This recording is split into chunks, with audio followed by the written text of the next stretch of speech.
Vale. Bueno, bienvenidas, bienvenidos, gracias por venir a estas jornadas en defensa de la educación pública, que son unas jornadas que hemos organizado desde la Asamblea de Educación, de la Facultad de Educación, de la plataforma de UCM por la Pública.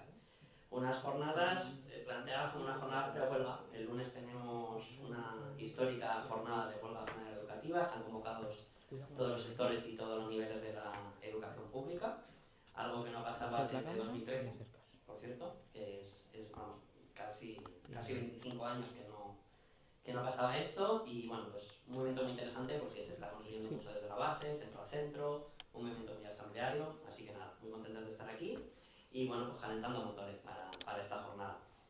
Vamos a empezar las jornadas de hoy, que son bastante maratonianas, tenemos actividades todo el día, con una primera charla, debate, para inspirarnos un poquito en el pasado, es decir, la lucha por la educación pública, por su defensa, lamentablemente no es algo nuevo, es algo bastante viejo y creo que cuando van pasando ciclos de movilización, bueno, creemos que es interesante inspirarnos en aquellos que tuvieron éxito o que no tuvieron éxito pero que aportaron ideas nuevas. Y bueno, pues para encarar una movilización como la que tenemos el lunes, es fantástico empezar con una ponencia de este tipo.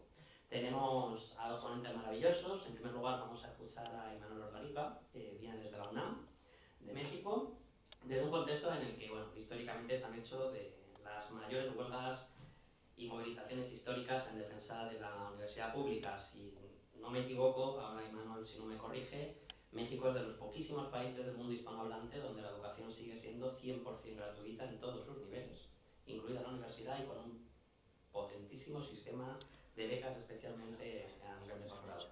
Y luego también nos acompaña Paloma Elvira, del Center of Discourse Studies, dicho, ¿vale?, que hizo su tesis doctoral en la UAM sobre cuestiones relacionadas con movimientos estudiantiles aquí en España. Entonces vamos a escuchar primero una experiencia un poquito más internacional y luego ya aterrizamos en los antecedentes propios de nuestro contexto. Así que nada, encantado, gracias por venir y adelante.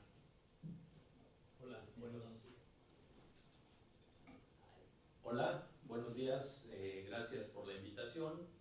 Eh, la verdad es que comentaba con María y con Daniel ayer que no tenía una idea muy clara de cómo entrar al tema, de con quiénes íbamos a platicar, más que pensar en una ponencia. Yo creo que hay que tener la idea de una charla así más o menos informal. Le he pasado a Daniel una serie de fotos que ve recorriendo poco a poco y luego a lo mejor voy comentando algunas de ellas, de distintas experiencias de movilizaciones estudiantiles, algunas en América Latina, otras en Europa, en Estados Unidos.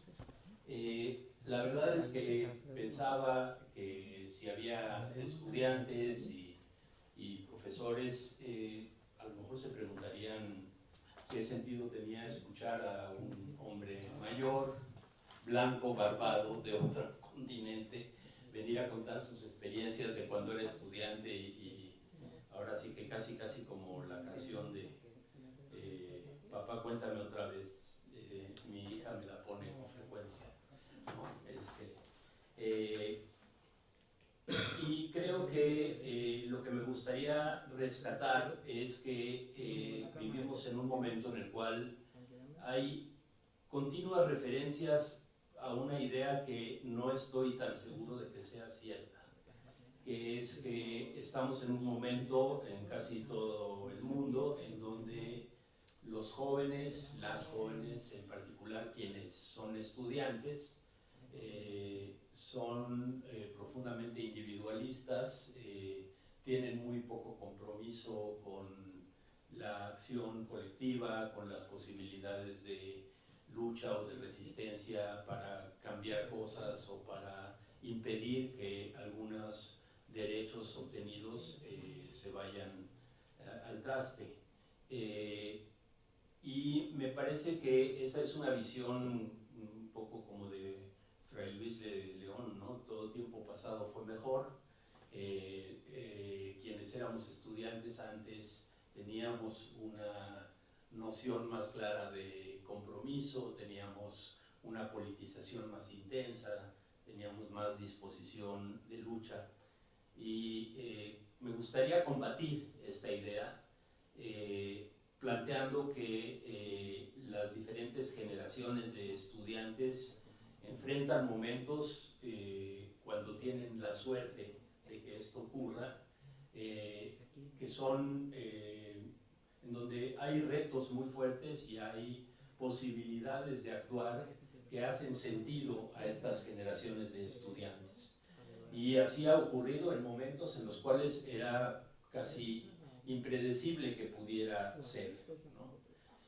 Aquí hay una serie de fotos, por ejemplo, la primera es de un movimiento que repercutió en toda América Latina y que ha impactado a las universidades de este subcontinente. En 1918, la Universidad de Córdoba en Argentina, hay un movimiento que promueve la autonomía universitaria y el cogobierno.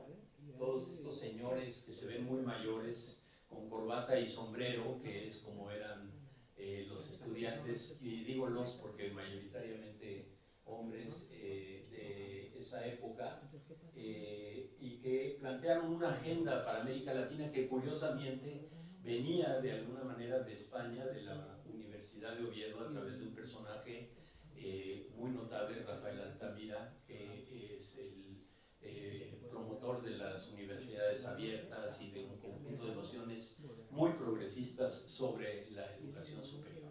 Esto se recoge en un congreso en Montevideo en los años 16 o 17 y luego en este movimiento que se llamó de la Reforma Universitaria y que marcó a todo el continente y en el que participaron figuras como Pablo Neruda o como Rómulo Gallegos, que fueron actores políticos o literatos, Mariátegui en Perú, Aya de la Torre también en Perú, Julio Antonio Mella en Cuba, fueron promotores de este movimiento por la reforma universitaria.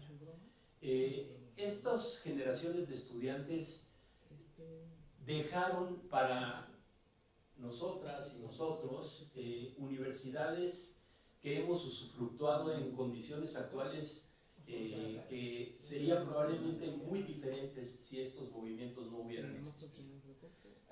Frente a universidades controladas por el clero en América Latina, que la reforma era básicamente para erradicar al clero de las universidades públicas, y esto ya era en el inicio del siglo XX, no estamos hablando de la época colonial, trajeron a la palestra temas como la libertad de cátedra, que en ese contexto era extremadamente progresista, que significaba abrir paso a las ideas de la ciencia, la reflexión libre, frente a los dogmas clericales, ¿no? Abrieron paso a los concursos de oposición para la selección del profesorado, a la autonomía universitaria como un concepto vertebral de las universidades en América Latina y creo que también en otros países, ¿no? Y a la idea de la universidad comprometida con el cambio social en un continente en donde Estados Unidos aparecía ya como una gran potencia. Se planteaba que las universidades de América Latina eran un espacio de creación y fundamentación de la soberanía y la independencia política y cultural, ¿no?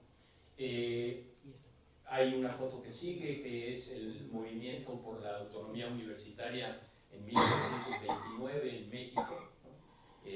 También la fisonomía de quienes participan ahí es muy llamativa, como probablemente podría ser dentro de 20 o 30 años ver a las y los estudiantes y les estudiantes de hoy y sus indumentarias, sus formas de expresión política y cultural, que serán un referente más adelante, ¿no?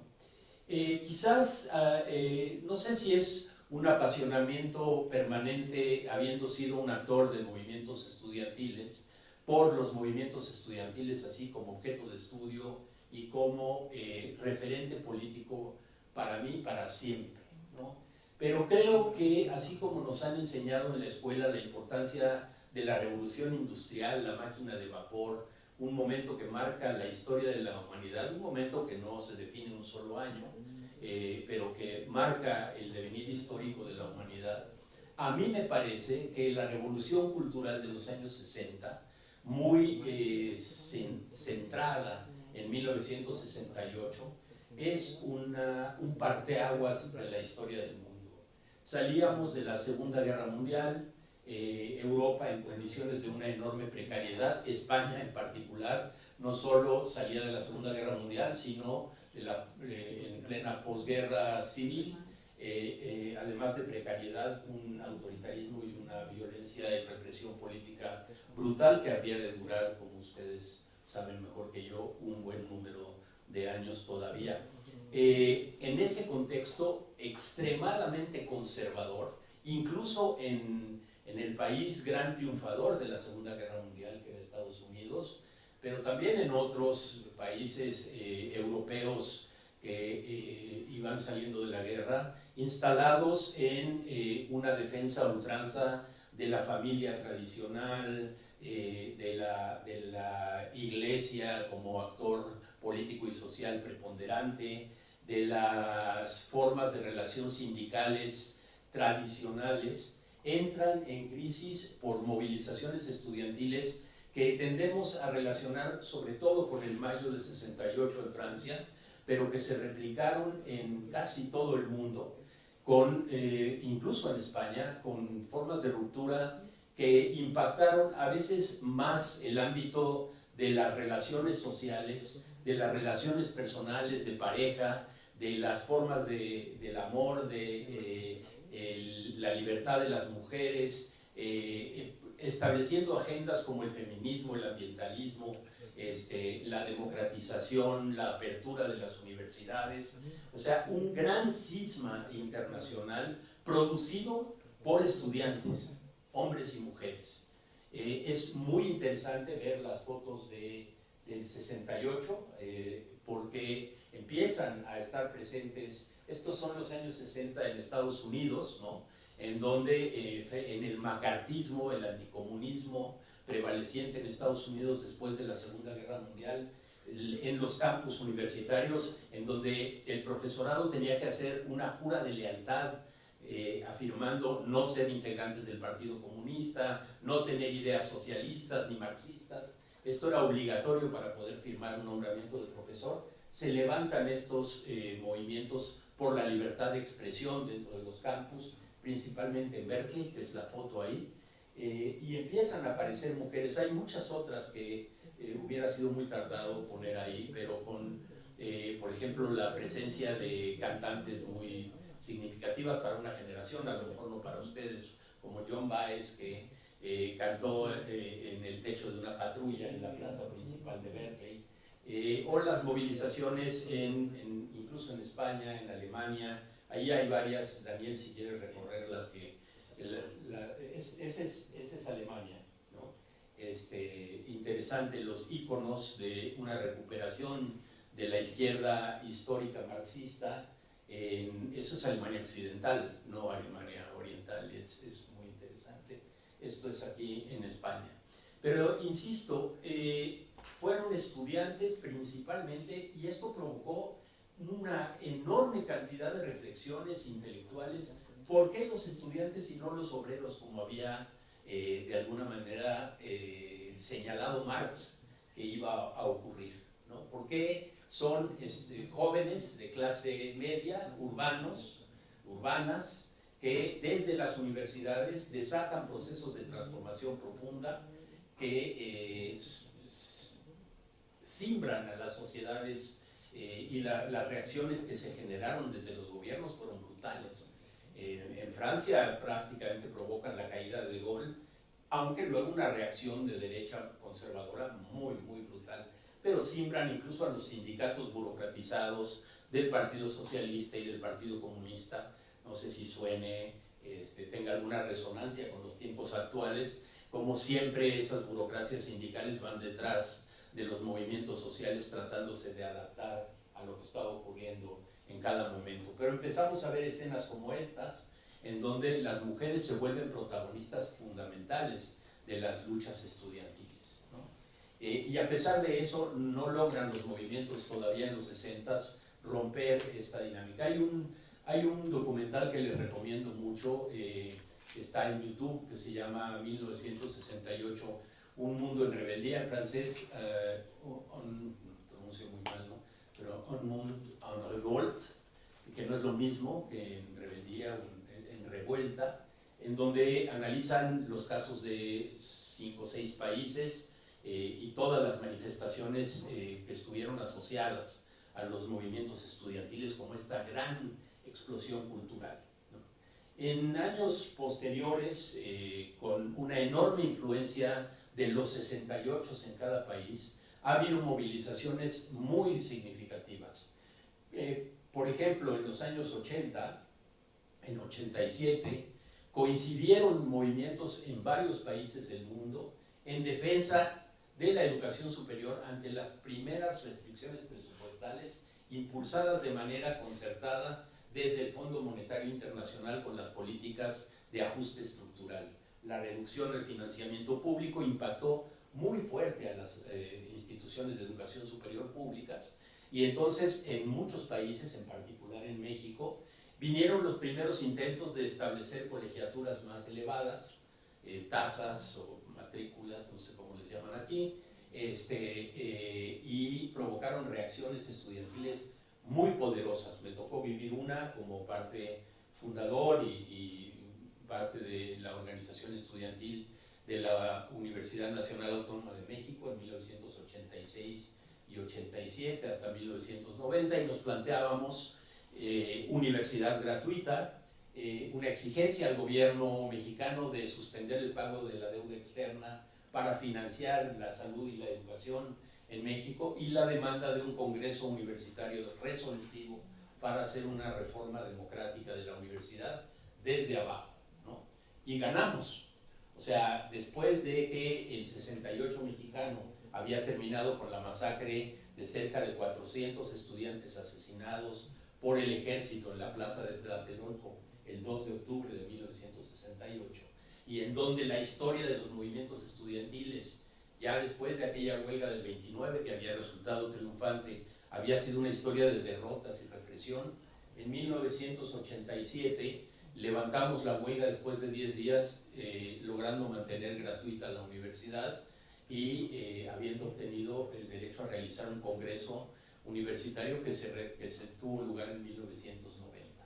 Pero las autoridades universitarias del gobierno insistieron en México y en otros países de América Latina en el tema del incremento de las tasas, de la no gratuidad. Argentina tiene educación pública gratuita, pero por ejemplo en Chile, con el golpe militar de Pinochet en 1973, se erradicó la educación gratuita y se empezaron a cobrar tasas muy altas.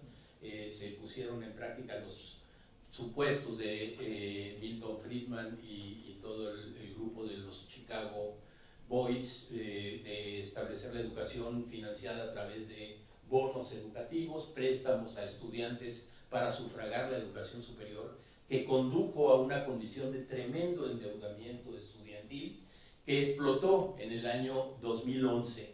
Y estoy saltándome una enorme cantidad de movimientos, en un movimiento poderosísimo en Chile que ganó la gratuidad para las universidades públicas y que logró la erradicación de la educación superior con fines de lucro, ¿no? Que se había establecido en Chile con carácter legal y que estaba expandiéndose de manera notable. Hubo movimientos en Colombia en la misma dirección, en fin, toda una serie de acciones. ¿Qué quiero recoger de todo esto? Que que las universidades son permanentemente espacios políticos de las sociedades en las cuales se debaten y se dirimen los grandes temas que entran en el debate político nacional, los debates políticos nacionales, con mayor o con menor intensidad, y eso va dependiendo de la condición en la que se encuentran los sistemas políticos y la dinámica social, pero es un espacio de confluencia entre la reflexión intelectual, la energía juvenil, la coincidencia de generaciones con experiencias diversas, que a mi juicio favorece y fomenta la posibilidad de las respuestas rápidas, de la politización acelerada y de la acción colectiva. Finalmente estamos metidas y metidos en un espacio común, unificadas y unificados por actividades similares, en donde la reflexión y el análisis juegan un papel fundamental. Y que si los temas generacionalmente son considerados de importancia vital, entonces es muy posible que haya respuestas organizadas. Estas no estallan de manera espontánea, se tienen que construir, se tienen que convocar, como lo están haciendo ustedes, pero es probable que en varios años o en algunos lustros se voltee a ver a este momento en el cual la educación superior en el mundo se encuentra en una situación muy particular. Con esto voy a cerrar con esta idea. Hemos vivido la etapa, digamos, neoliberal de los proyectos para la educación superior, caracterizada fundamentalmente por la idea de que todo lo privado era mejor que lo público, de que las instituciones públicas son ineficientes, no rinden o no tienen el retorno a la inversión que se está haciendo, todo analizado con términos muy economicistas, valorando el impacto de la educación en el mercado, en el ámbito de la producción, de la productividad, etc. Incluso hemos incorporado a nuestros ámbitos educativos palabras que vienen del mundo empresarial, como la excelencia, que fue un término que acuñó la Toyota desde los años 70 y que no tuvimos empacho en incluir aquí como un objetivo, ¿no? La productividad, la idea de la generación de patentes, el número de publicaciones, todo este tipo de políticas que han sido tan parecidas en todo el mundo para las instituciones de educación superior. Yo sostengo que nunca estas cosas son completamente tajantes, pero que la fase de las demandas neoliberales hacia la universidad, que han marcado la reducción de presupuestos, la insistencia en las evaluaciones externas, la importancia de la remuneración por méritos, de la asignación de financiamientos a través de proyectos competitivos en distintas instancias, ha pasado a un segundo plano frente a una enorme ofensiva ideológica sobre las universidades como espacios libres de la reflexión y el pensamiento independiente. Hemos visto lo que ha ocurrido en Hungría con Orbán, cerrando la Universidad Europea y planteando que las universidades son un enemigo a combatir, ¿no? Desde la presidencia de un país como Hungría, ¿no? En Estados Unidos hay declaraciones permanentes del vicepresidente desde hace varios años contra las universidades, diciendo que el faculty, o sea, las y los académicos, son adversarios a los que hay que derrotar porque han hecho de las universidades guetos de la izquierda woke, ¿sí? Y estamos viendo en consecuencia la ofensiva de hace una semana, quitándole recursos a las universidades, a Harvard, que se supone que es el paradigma de la universidad exitosa a nivel mundial, quitándole 1.300 millones de dólares de fondos federales, porque se negó Harvard a subordinar sus políticas de contratación de profesores y de ingreso de estudiantes a decisiones del gobierno federal, ¿no? Y esto está ocurriendo con muchas más universidades. Y estamos viendo en Madrid, y este es el motivo de la huelga, una ofensiva en donde el Partido Popular, en una de sus expresiones más peculiares y más agresivas, que es la presidida por Ayuso, está totalmente confrontada con las universidades públicas en una acción ofensiva, tratando al mismo tiempo de desregular y promover la educación superior privada. Esto va más allá de cualquier argumento de eficiencia, de sustituir lo público por lo privado, de implantar políticas de productividad. Esta es una ofensiva ideológica que considera que los espacios públicos son espacios en donde se crea y se recrea una visión de oposición a las políticas conservadoras y de mercado que caracterizan a esta centro derecha o derecha, no sé, no me quiero meter demasiado a caracterizarlos políticamente, pero lo estamos viendo en muchos lugares, ¿no? En Italia, en Europa Central, en Estados Unidos, y esto marca muchísimo la agenda, esta ofensiva contra las universidades públicas. En ese contexto, la defensa de la universidad pública hoy es crucial y me parece importante plantearse como posibilidad de análisis cómo hacer que esta defensa inmediata de los recursos para la educación superior pueda traducirse pronto en una acción de carácter ofensivo con una demanda en positivo, como pudiera ser, y apunto ideas ahí soltadas al azar, la gratuidad, ¿no? Las formas de democracia interna de las universidades públicas, los mecanismos de regulación y de control de las universidades privadas, la prohibición absoluta de la educación superior con fines de lucro, en fin, marcar una idea de que desde la educación superior pública se tiene una noción de cómo tiene que ser gestionado el sistema de educación superior y no nada más una exigencia de recursos que satisface los intereses particulares de quienes están en las universidades para poder subsistir. En esto, y con esto cierro, el gran objetivo es, bueno, en primer lugar, movilizar a la propia comunidad, pero esta es una disputa frente a la opinión pública. ¿Qué ofrece la universidad pública madrileña de la Comunidad de Madrid a la sociedad que haga pertinente y necesario que la sociedad en pleno participe y comparta la idea de que es necesario darle los recursos necesarios y mantener y defender la universidad pública? Porque esa es la única presión política que puede generarse para que un gobierno completamente adverso tenga que soltar los recursos necesarios para realizar esto.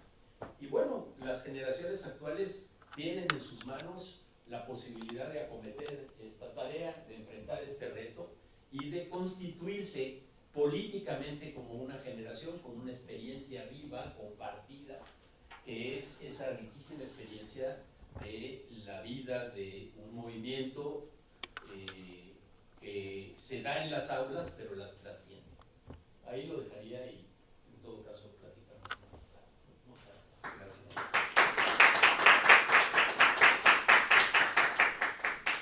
Vale, pues muchas gracias, Manol, y continuamos con Paloma. Adelante. Sí, perdón.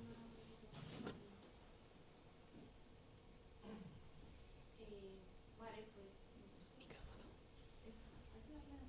Mira, Ahí, mira. si le tienen la Ahí va, va a ser más vale. fácil. Sí. A ver, probar. Perfecto. Bueno, pues nada, en primer lugar, muchas gracias a las compañías que nos organizaron estas jornadas, también pues, por poner un poco el contexto a lo que yo también voy a contar ahora, un poco más aterrizado en el contexto español. Súper. Más aterrizado en el contexto del Estado español y concretamente de las luchas que se han dado en Madrid. Bueno, mi vínculo con el movimiento estudiantil es un vínculo de carácter biográfico, es un vínculo político y también es un vínculo de alguna forma académico.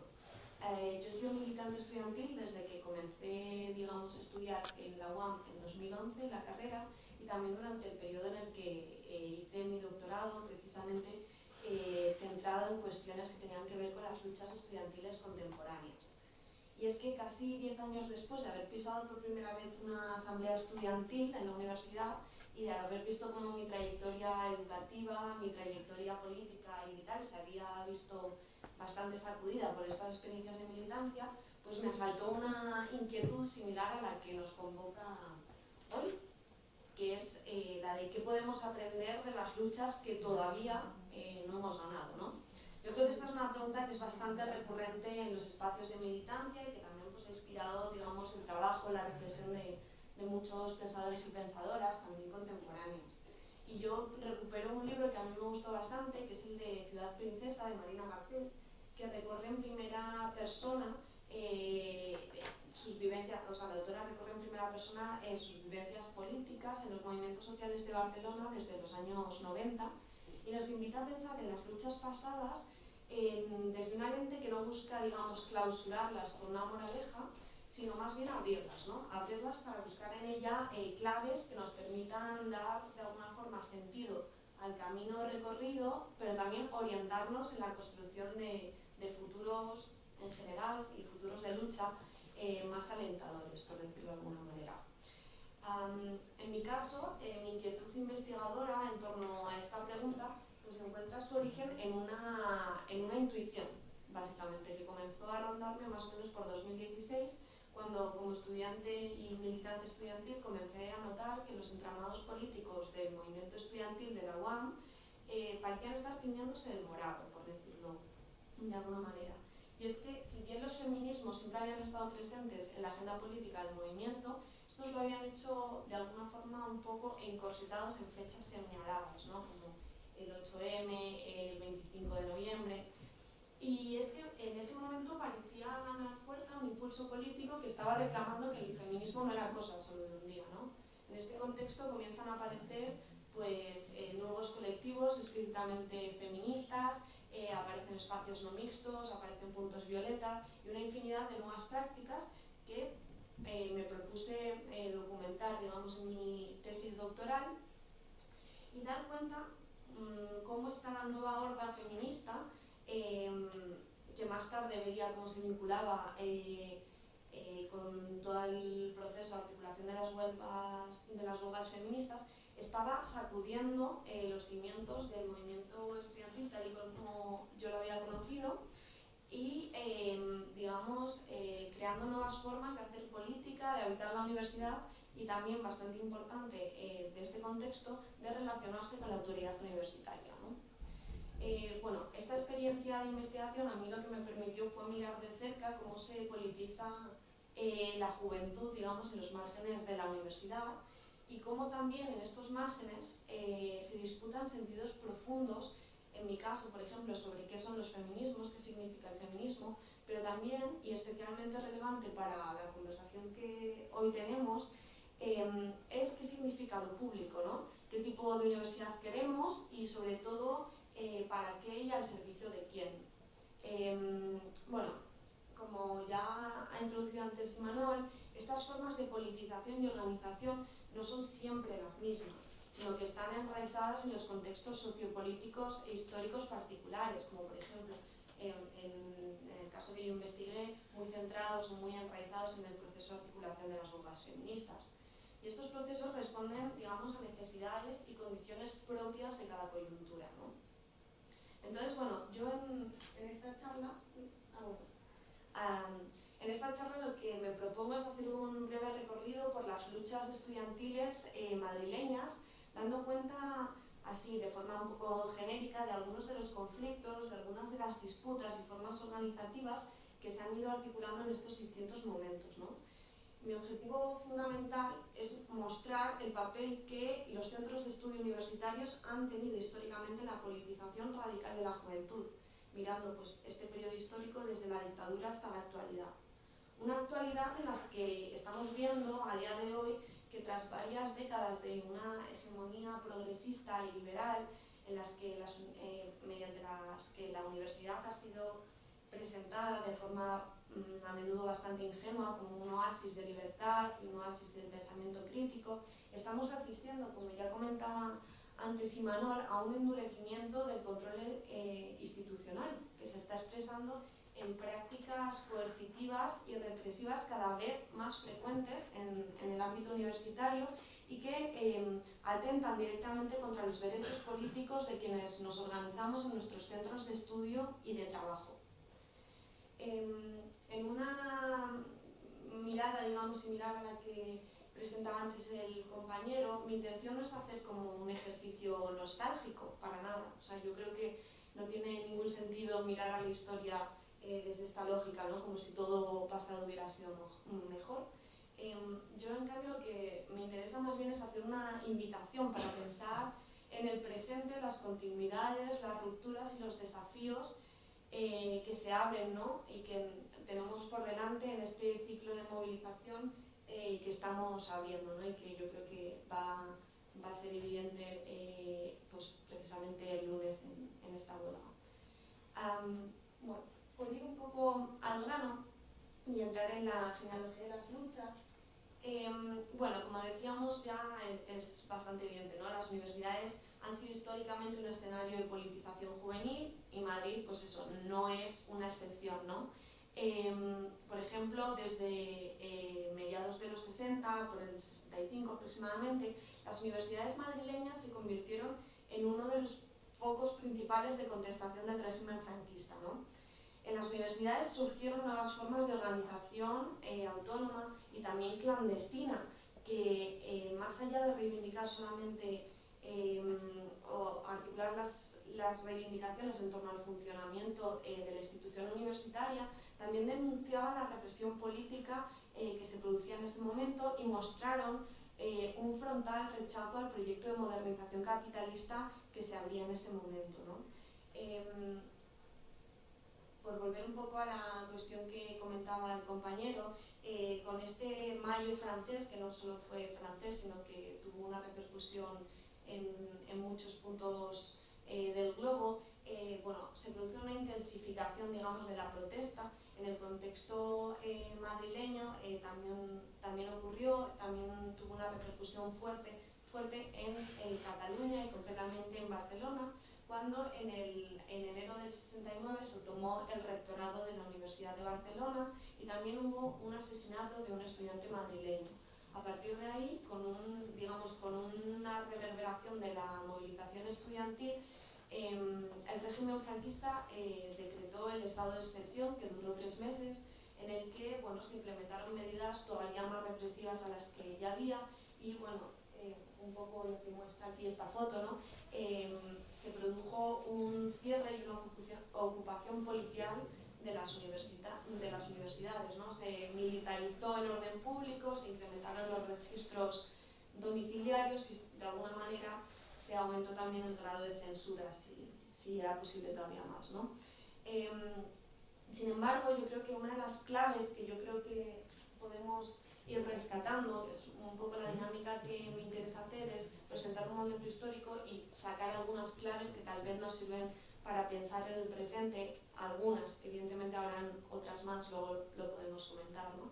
Pero bueno, yo creo que una clave importante de este periodo es que estas medidas represivas en ese momento no lograron parar la movilización, sino que al contrario empujaron a la radicalización política de parte de la juventud, ¿no? Y de hecho estas experiencias sirvieron, digamos, como una vía de entrada para nuevos militantes y también como una escuela política bastante importante, ¿no? Vamos avanzando. Ya en el periodo de la transición, bueno, pues como sabemos, se produce un proceso de institucionalización y neutralización de muchas de las energías políticas que se habían producido en estos últimos años del franquismo. Y si bien es cierto que es en este momento histórico cuando se legalizan las asociaciones y sindicatos de estudiantes, concretamente en el año 77, también se empiezan a crear órganos de representación estudiantil, es un momento en el que comienzan a arrinconarse también todas las formas de participación no institucional. También es un momento en el que se cooptan muchas organizaciones y en general, pues con esta reforma de las universidades que se produce para introducir mecanismos de participación pues más controlada que las que habían existido previamente, ¿no? Se empiezan a crear los claustros, el sistema de delegados, etc. Tras este periodo, digamos, de adormecimiento que se produjo durante la transición, en los años 80 y especialmente a finales o mediados de esta década, sí que se produce una reactivación significativa del movimiento estudiantil, especialmente en torno a las huelgas del 86, del 87 y antes comentaban los compañeros que también del 88. Bueno, durante estas movilizaciones el estudiantado organizado ocupó centros de estudio y paralizó la actividad docente durante meses, en rechazo también a las reformas universitarias que habían sido impulsadas a partir de 1983 con la Ley de Reforma Universitaria.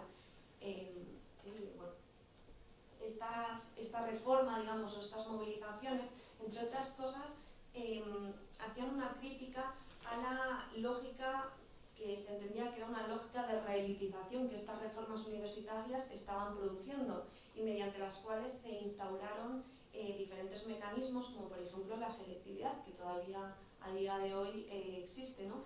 Y es que se entendía que este mecanismo precisamente lo que buscaba era reinstaurar un filtro para frenar el acceso, el acceso más o menos masivo que se estaba produciendo desde los años 70 de la clase obrera a la educación superior. También era un mecanismo que de alguna forma buscaba revalorizar el título universitario, que con la entrada masiva, cada vez la gente entraba más a la universidad, cada vez la gente tenía más títulos, eso empezaba a valer menos, digamos, te distinguías menos, ¿no? Entonces, bueno, ese mecanismo se entendía que era una forma de reelitizar la universidad, ¿no? Y bueno, aunque sí que es cierto que este ciclo de luchas expresó una resistencia bastante contundente hacia este intento, digamos, de restringir el acceso a la universidad, también se topó con un escenario bastante particular, que fue la desafección del profesorado. Y es que muchos de quienes años atrás habían estado precarizados y en alianza con el movimiento estudiantil habían sido asimilados por las nuevas burocracias docentes que se fueron creando con esta ley de reforma universitaria en el 83 y que de alguna forma fueron alejando a parte del profesorado de las dinámicas de lucha de los campus. Entonces, bueno, de nuevo, otra clave que yo extraería en este momento y que creo que es interesante traer al presente es la cuestión de cómo la división de los colectivos de trabajadores y estudiantes es utilizada en determinados momentos históricos para frenar la movilización, concretamente, como decía antes, en este caso con la asimilación del profesorado más precario, ¿no? Esto yo creo que es bastante importante traerlo al presente y a colación de las movilizaciones que estamos organizando y bueno, asistiendo en general en los últimos meses en las universidades públicas madrileñas, porque estamos viendo que también comienzan a establecerse nuevos mecanismos para la estabilización del personal más precario, y yo creo que esto hay que leerlo en clave histórica también, ¿no? ¿Qué función puede jugar similar a la que jugó en este momento? Evidentemente la demanda no va a ser la de no estabilizar al personal, pero creo que son, digamos, alarmas que tenemos que tener pendientes, porque actualmente pues, es el personal más precario dentro del profesorado quienes agitan el día a día generalmente de las universidades junto con el estudiantado. Bueno, los años que siguieron a este proceso han estado muy marcados por, digamos, una dinámica que va a sentar las bases, una dinámica de ofensiva neoliberal que también ha mencionado antes Imanol, que sentó las bases para el siguiente gran ciclo de luchas estudiantiles contra la privatización universitaria, que en el contexto del Estado español culminó con las movilizaciones del Plan Bolonia en la primera década de los 2000. Y es que, precisamente, aprovechando la lectura poco crítica de esta promesa de ascenso social que prometía o que estaba asociada a esta universidad de masas que empieza a desarrollarse en los años 70, al comienzos de los años 90 empiezan a proliferar las universidades privadas, así como nuevas titulaciones de especialización como los másteres, ¿no? Y otro tipo de cursos, ¿no? Estas ofertas educativas se presentan en un momento en el que hay una altísima tasa de desempleo y se presentaban, digamos, como una llave para entrar al mercado laboral y prometían, digamos, al que pudiera costeárselo una forma de distinguirse precisamente del resto de licenciados, ¿no? En un momento en el que la gente podía entrar a la universidad y todos aparentemente podíamos conseguir un título, ¿qué mecanismos se establecían para distinguirnos, ¿no? Entonces, bueno, esto se produce en un contexto en el que, como decía antes, se estaba produciendo una cierta devaluación de estas titulaciones públicas, ¿no? Y se produce también en un momento en el que se consolidan nuevos mecanismos de selección y reproducción social a través de la educación, ¿no? Que ahora estarían más determinados, digamos, por la capacidad de elegir un centro de prestigio, por ejemplo, el tipo de estudios que cursas o, por ejemplo, también la capacidad de acceder a posgrados o especializaciones, ¿no? Otra de las claves que yo rescataría, bueno, yo creo que este es un momento que evidencia la división, digamos, de los intereses de clase dentro del estudiantado, ¿no? Yo creo que es evidente que el estudiantado no es una masa homogénea y no todas tenemos los mismos intereses, ¿no? Y yo creo que otra cuestión bastante importante es cómo un diagnóstico político errado puede llevar o es apropiado o se pone al servicio precisamente de la lógica del sistema, ¿no? En este caso, la demanda del ascensor social, ¿no? De que la universidad tenía que actuar como un ascensor social. Esto precisamente es reapropiado por todo el sistema de enseñanza privado, haciendo nuevas promesas en torno a esta metáfora, ¿no? Bueno, en este contexto, digamos, de devaluación de las titulaciones públicas y de proliferación de la enseñanza privada, es donde comienza a gestarse precisamente el llamado Plan Bolonia, ¿no? Este plan formalmente era un acuerdo europeo que lo que buscaba era unificar los sistemas de educación superior en los países miembros y, bueno, facilitar la movilidad de los estudiantes y el profesorado y, muy importante para esta conversación, promover el reconocimiento mutuo de títulos, ¿no? La homologación de títulos. Sin embargo, bajo esta aparente voluntad de restaurar el principio igualitario de formación, ¿no? Supuestamente dañado por esta entrada o expansión de lo privado y de la hiperespecialización, lo que ocurre realmente es que se consolida un proceso de mercantilización acelerada de la universidad, lo que podemos llamar el devenir empresa de la universidad, ¿no? Este proceso conllevó una cierta redefinición de la universidad que, bueno, ya ha ido saliendo, ¿no? Pero como un espacio productivo que por tanto debía estar sometido a los criterios de financiación externalizada, pero también a las lógicas de rentabilidad propias del mercado capitalista, ¿no? O sea, la universidad se presenta como una empresa.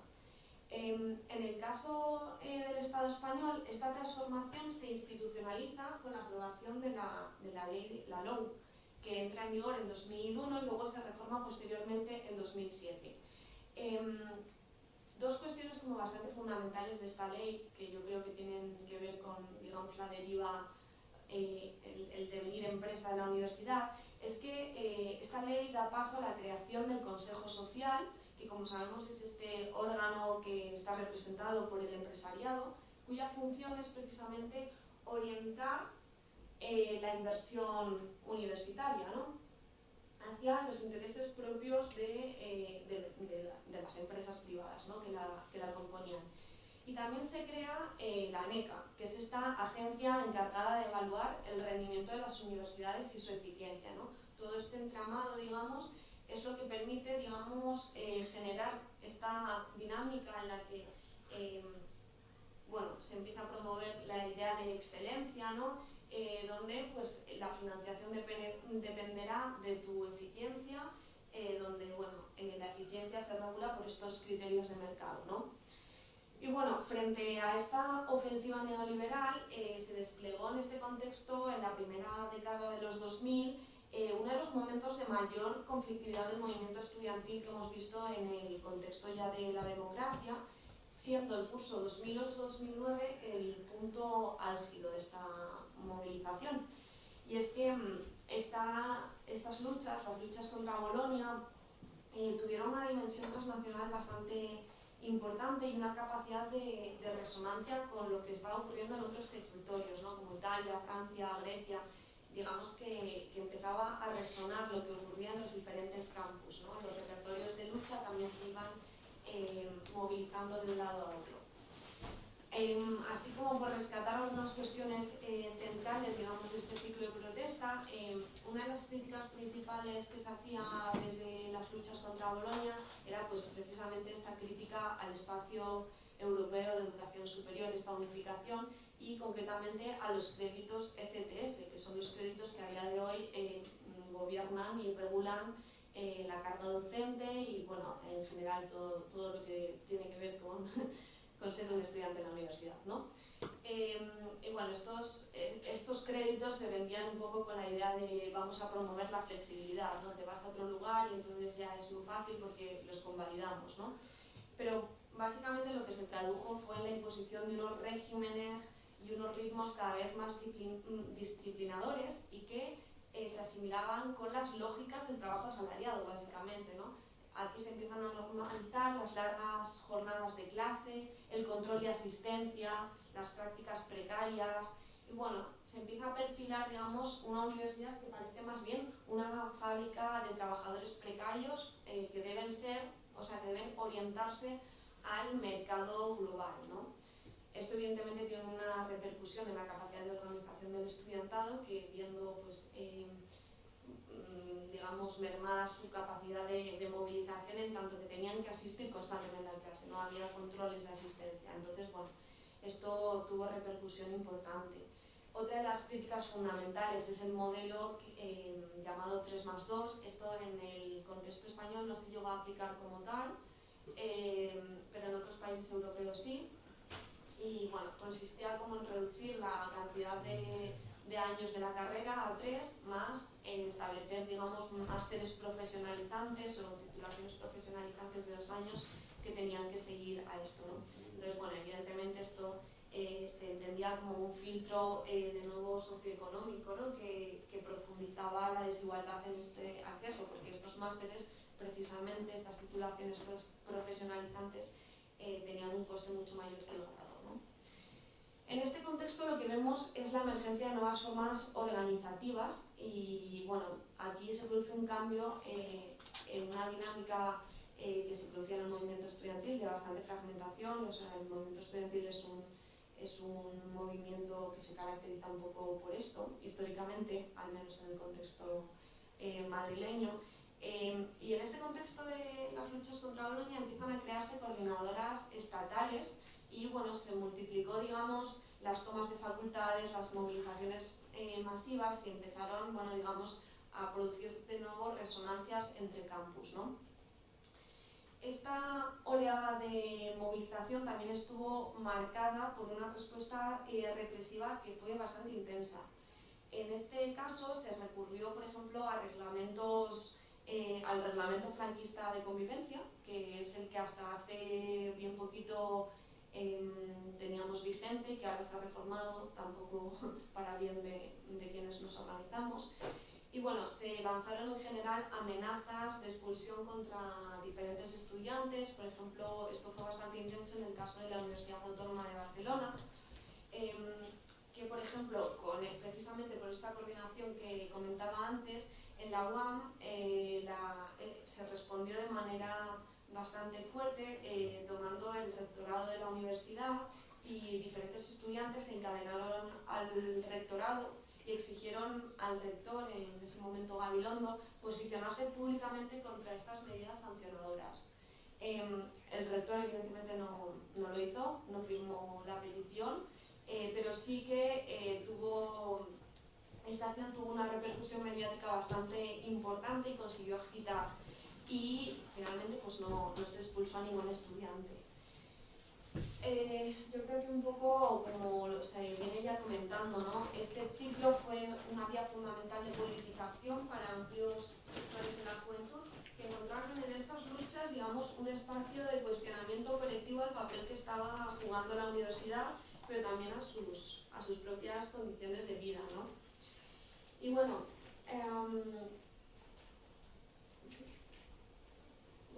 recupero esa clave ahí de estas nuevas formas organizativas. Y bueno, lo que sí que es cierto es que el Plan Bolonia se aprueba y en el contexto español se implanta, si no me equivoco, a partir del 2010.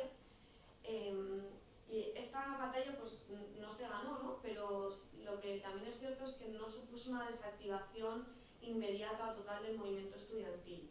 Al contrario, en los años siguientes lo que ocurrió es que las luchas evidentemente ya no se organizaban en contra de Bolonia como consigna, sino contra las consecuencias materiales que había tenido la implantación de este plan, ¿no?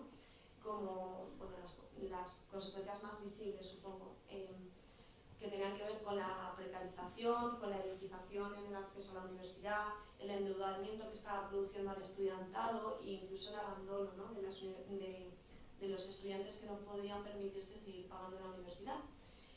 Y en general también en un contexto de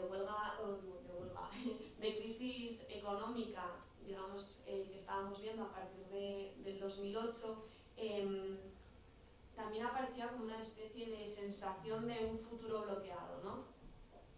En este contexto emerge con fuerza una nueva figura, que es la del joven precario sin expectativas, digamos, claras de estabilidad o de ascenso social. De nuevo, alarmas, vuelve a aparecer la demanda en ocasiones bastante acrítica de esta idea de que la universidad debe ser un ascensor social, ¿no?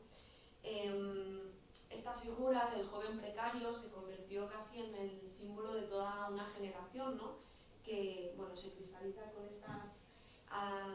estas consignas, ¿no?, de juventud sin futuro, sin casa, sin curro, sin pensión, sin miedo, y que bueno, se fue proyectando de alguna forma más allá del ámbito universitario y están bueno, pues, íntimamente conectadas con el estallido del 15M en 2011 y bueno, dio lugar a nuevas formas, nuevas estructuras de coordinación que son, digamos, no subsidiarias, pero sí un poco herederas de estos movimientos contra Bolonia.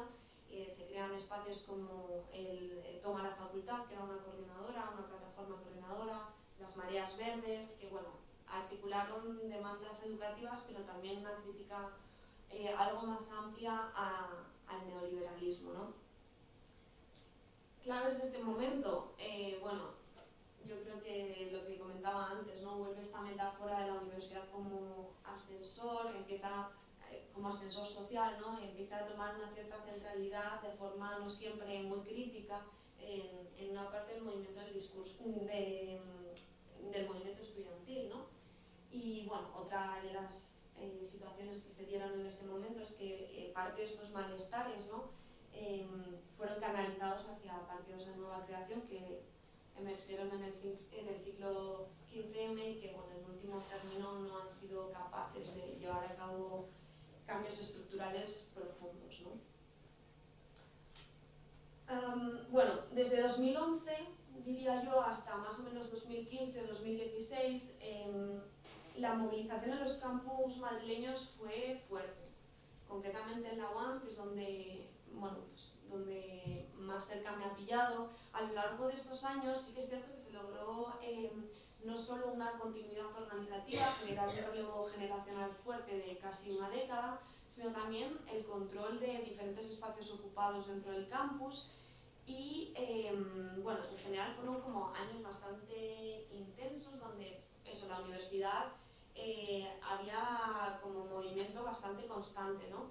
Y aquí al lado pongo unas imágenes, bueno, en un lado uno de los espacios ocupados, Kairos, y por otro lado unas imágenes de diferentes herramientas, ¿no?, que se crearon dentro del movimiento estudiantil, como una publicación comunitaria o el servidor libre de la UAM, que ha sido digamos, un repositorio de diferentes materiales relevantes para los estudiantes. Bueno, todo esto lo que llevó fue a crear una suerte de contracultura universitaria que por un momento ha sido capaz de desordenar el dispositivo oficial de participación estudiantil y de desafiar estas lógicas de participación que habían sido institucionalizadas con las reformas universitarias del 83, ¿no?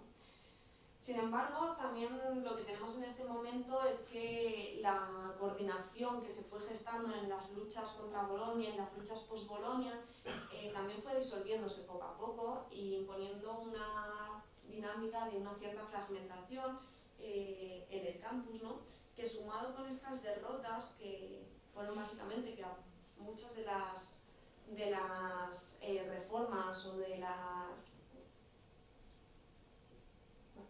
Sí, vamos, mira para atrás. Vale.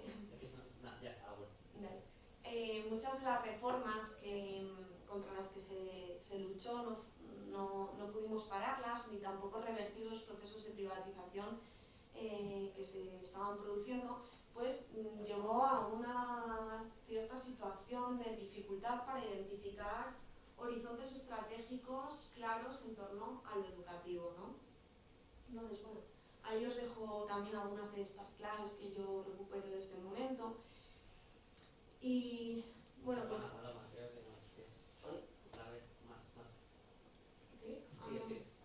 Vale, sí, era eso lo que quería. sí, exacto, estas son las claves, digamos, que recuperaría en este momento, ¿no? Y bueno, el caso es que con este progresivo agotamiento de la figura del estudiante indignado o del joven precario como el eje articulador de la movilización, lo que empiezan a emerger son nuevas formas de politización estudiantil que concretamente estaban bastante ligadas a los feminismos, que desde el año 2015-2016 comenzaban a cobrar una fuerza bastante renovada a nivel internacional, ¿no? Y en este momento, que digamos es la cuestión que yo más he estudiado de cerca, los feminismos no solo se convierten en una puerta de entrada bastante importante para nuevas militantes dentro del campus y el movimiento estudiantil, sino que también contribuyeron a transformar las formas de entender la acción política estudiantil, ¿no? Que ya no se organiza únicamente en torno a esta identidad del estudiante precario, sino que empieza a tener intersecciones un poquito más complejas, ¿no? Generando alianzas con los transfeminismos, con los antirracismos y otra serie de movimientos, ¿no? No me quiero como meter muchísimo, pero creo que hay que rescatar una cuestión bastante importante de esta cuestión, que creo que es meritoria, ¿no?, de este ciclo movilizatorio, y es que este momento supone un punto de inflexión respecto a una tendencia histórica dominante que habíamos estado observando desde la transición. Y es que la política feminista desde la transición había estado confinada fundamentalmente al orden de lo estatal o institucional, ¿no? Y es que con la llegada al gobierno, digamos, del PSOE en los 80, muchas de las demandas del movimiento feminista se institucionalizaron mediante la creación de nuevos organismos específicos encargados de la gestión de estas políticas, pero también se incluyeron dentro de estructuras ya existentes como las universidades, ¿no? En este contexto, los estudios de género se consolidan como un campo disciplinar y profesional y van instalando un marco hegemónico basado en la idea de la lucha contra la lucha antidiscriminatoria o la lucha por la igualdad de oportunidades, ¿no? Y bueno, lo que vemos es que este ciclo movilizatorio reciente de los feminismos ha producido un cambio en estas hegemonías, ¿no? Siendo los feminismos populares muy vinculados a las huelgas feministas las que han marcado claramente la hoja de ruta, ¿no? Al menos lo que yo he podido observar en el contexto de la UAM es que este proceso, en un primer momento, deriva en una cierta colaboración más o menos fluida entre las asociaciones estudiantiles con las estructuras institucionales dedicadas a la promoción de la igualdad de género, en un primer momento, pero después se produce un cierre institucional cada vez más marcado, ¿no? Y es que a medida que la organización popular feminista y desde abajo iba tomando fuerza, la respuesta institucional se fue orientando a una descalificación de la acción estudiantil feminista, acusándole en muchas ocasiones de falta de formación o de no estar adecuadamente alineada con estos marcos oficiales antidiscriminatorios, ¿no?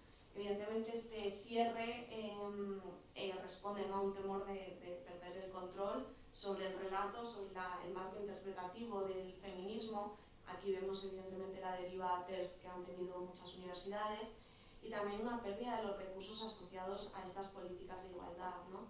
Entonces, bueno, clave, importante, que en un momento como el que estábamos viendo de cambio de hegemonías, este feminismo institucional lo que ha hecho ha sido reforzar su apuesta por la función credencialista del sistema de formación. Entonces, yo creo que esta es otra de las cuestiones que también tenemos que tener en cuenta, ¿no? De cara a construir nuevas alianzas en este ciclo movilizatorio que estamos abriendo. Y por ir terminando, por no alargarme mucho más, perdón, llegamos ya un poco al escenario distópico en que hemos vivido de la pandemia y el escenario post-pandemia, ¿no? En el que yo creo que se han intensificado muchas de las contradicciones que estábamos viendo en momentos anteriores, ¿no? Y es que la desarticulación de la presencialidad agrava la precariedad que vivían los estudiantes y trabajadoras de la universidad, y también facilitó la implementación de medidas de excepción que muchas universidades, en último término, han acabado utilizando, ¿no? Como para redefinir el espacio universitario bajo lógicas bastante autoritarias.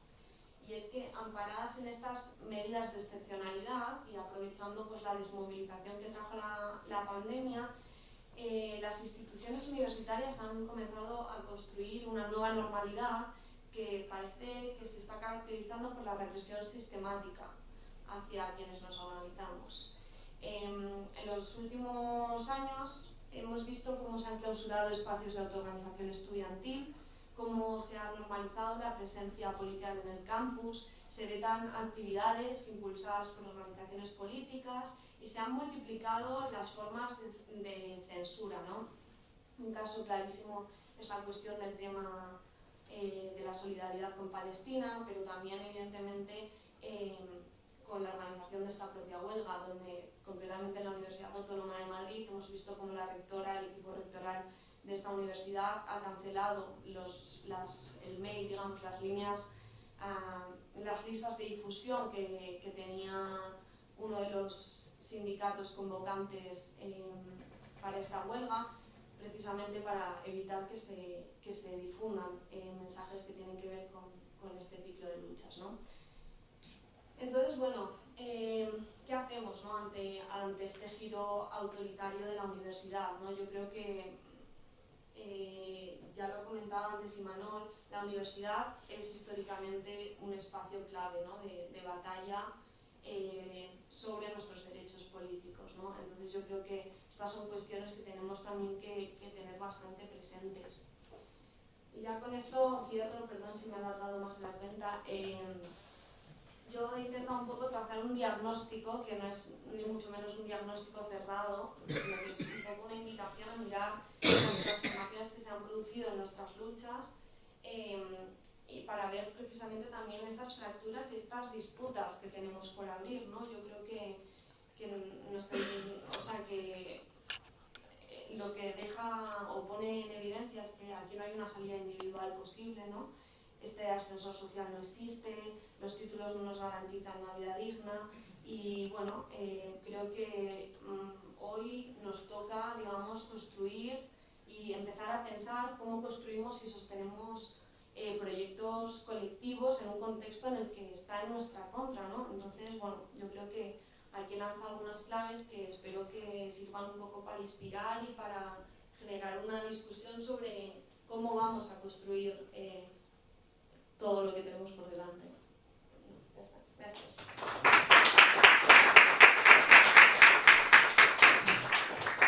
Muchísimas gracias, Paloma. Se nos ha hecho un poquito tarde. Nos están esperando abajo con churros con chocolate. No pasa nada, lo único que es verdad que luego se nos va retrasando todo y las compañeras del laboratorio de medios también nos han pedido que acabemos a las 2 para poder irse a comer y este tipo de cosas. Entonces, ¿queréis hacer algún comentario rápido? Perdonad, no es por coaccionaros, es verdad que teníamos pensado acabar hace media hora, para que me entendáis. Venga.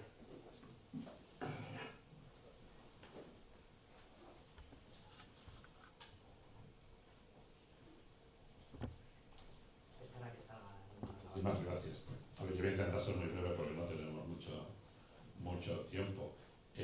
Muchísimas gracias a vosotros, me habéis sugerido cantidad de cosas. Estaba intentando recordar cuando llegué yo a la universidad y quiero recordar que fue en el año 76.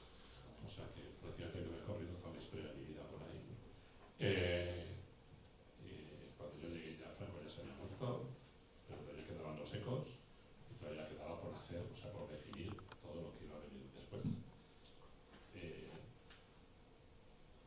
La movilización más grande que yo recuerdo en la universidad fue en el año 79. En el año 79, porque en el año 79 se intentó aprobar la primera ley que regulaba la universidad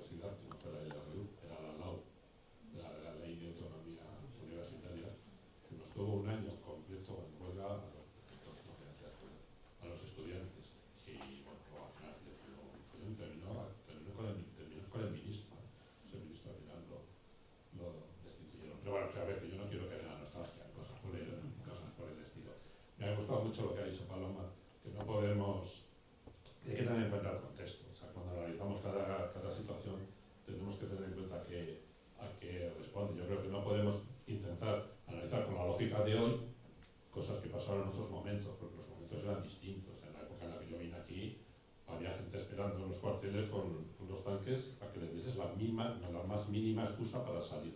Y de hecho salieron.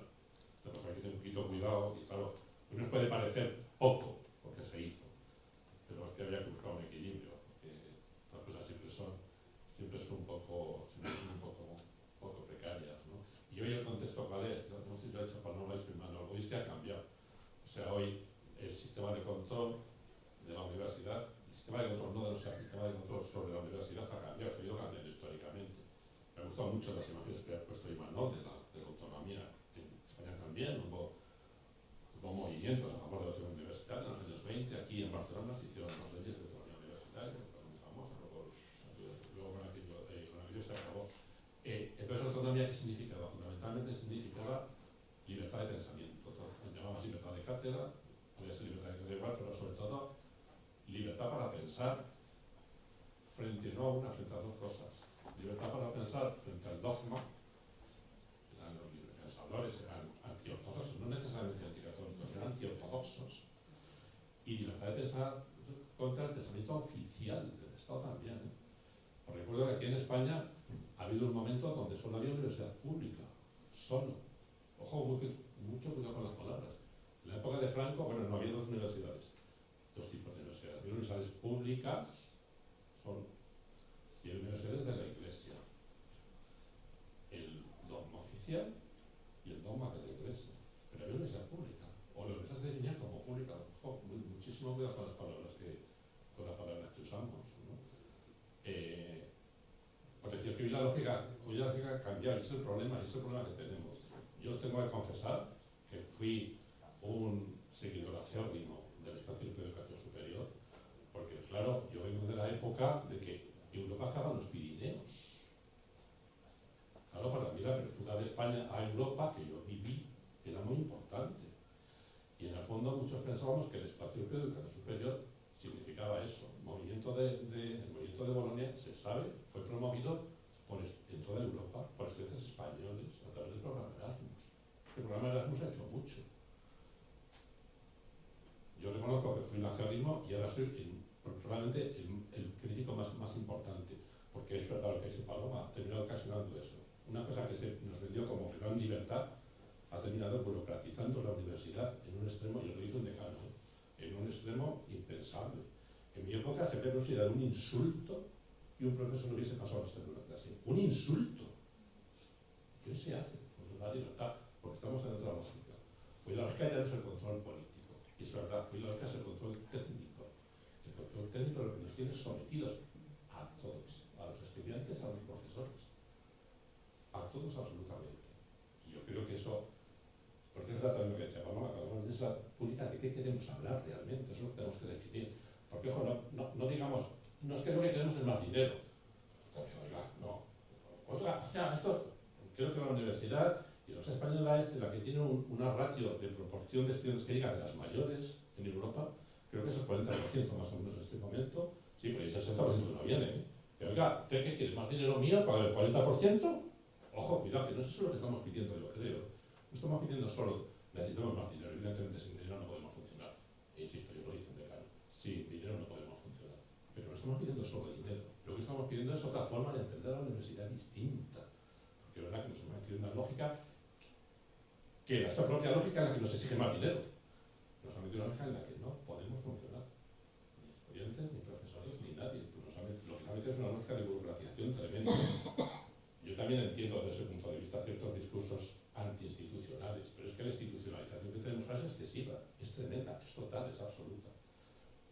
Yo creo que al final cierta institucionalización es necesaria porque protege al débil. Al final, todos contra todos, que pierdes el débil. Bueno, que no me quedaría. Que muchísimas gracias, de verdad, me habéis inspirado, como os he dicho, en muchísimas cosas. Vale. Nacho, y si os parece, vamos cerrando. Sí. Vale, sobre el comentario que ha hecho Imanol, o la pregunta de por qué el estudiantado y no el proletariado es el que lidera esas protestas y tal. Claro, el estudiantado tenía motivos de sobrísima para lanzarse a la calle, para organizarse, para rebelarse, ¿no? Eso no contradice las tesis de Marx de que el proletariado es la clase revolucionaria precisamente porque tiene la capacidad de tomar los medios de producción, ¿no? Y precisamente en esas protestas estudiantiles no se hace ninguna revolución porque no se suma al proletariado, ¿no? La realidad es que no hubo revolución, hubo reformas que también son importantes. Y aprovechando que ha salido Rosa Luxemburgo ahí en una de las fotos, pues recordar eso, que el libro de Rosa de Reforma o Revolución, que la respuesta es ambas. Ni la revolución puede prescindir de la lucha por reformas, ni la lucha por reformas puede cumplir sus objetivos si no supera el capitalismo por la vía revolucionaria. Gracias. Vale, pues muchas gracias, Nacho. Si os parece, terminamos con esta foto en la que nos ha puesto Imanol de Obreros y Estudiantes Unidos y Adelante.